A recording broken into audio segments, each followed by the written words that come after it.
There was one funny moment about the age difference when it was in the middle of quite an intimate scene, and Michael said, "My mum's birthday today." I went, "No, how old is she?" And she's quite a bit younger than me. And I went, "Okay, Michael, no talking now. Shh, no more talking."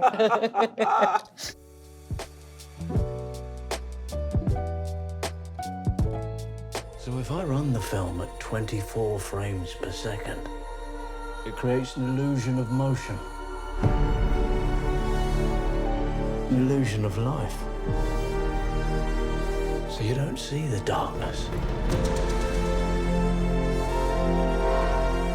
Well, it came out of lockdown, really, being stuck as so many of us were, and thinking and worrying that that was it, that we were never going to be in a cinema again. We were never going to be alone in the dark with people watching a story, that perhaps it had gone forever. And also memories from my childhood. You know, I grew up around somebody who I had to watch basically disintegrate mentally and put herself back together again.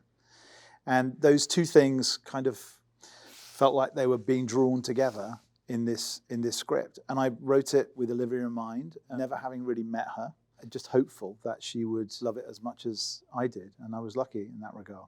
I mean, initially I was so excited just that Sam Mendes wanted to do a Zoom with me in my kitchen. And he was so easy to chat to, so nice. I thought, great, I don't care really what he sends me. I was going to say yes. From an acting point of view, to play something that I don't think I've played before, and it was slightly scary to play someone, you know, with those issues. Also to play someone who's a love interest to someone who's young and beautiful, and that doesn't happen very often, to, you know, a lady in her middle years. For me, yeah, it was definitely like, you know, it was easy to kind of get along with Olivia, sorry, as a lot of people, you know, do. But yeah, You have to fall in love with that little face. Oh, stop it.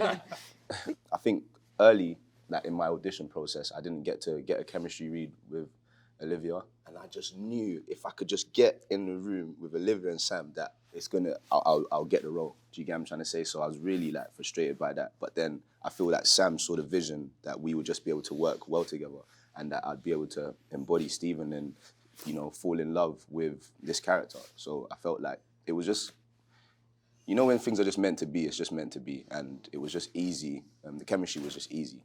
Reading it once on your own is one thing, but when we got together as a cast, and Sam's method is that actually you read it together again and again and again and again, which I understood when we were on set filming, and then we could just, you know, you're just opposite your scene partner looking in their eyes, and because you've read it, you sort of dipped in like dyeing a garment, you know. It goes from indigo to blue and deeper and deeper and deeper. So it was like that because of that work that we did with Sam. Roger, I know you've worked with Sam many times.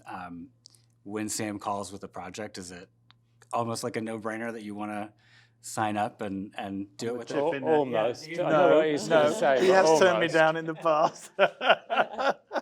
But it's important because I trust his judgment. I mean, sorry to jump in, Rog, but he tells you the truth. You know, he won't lie, and I know that about him.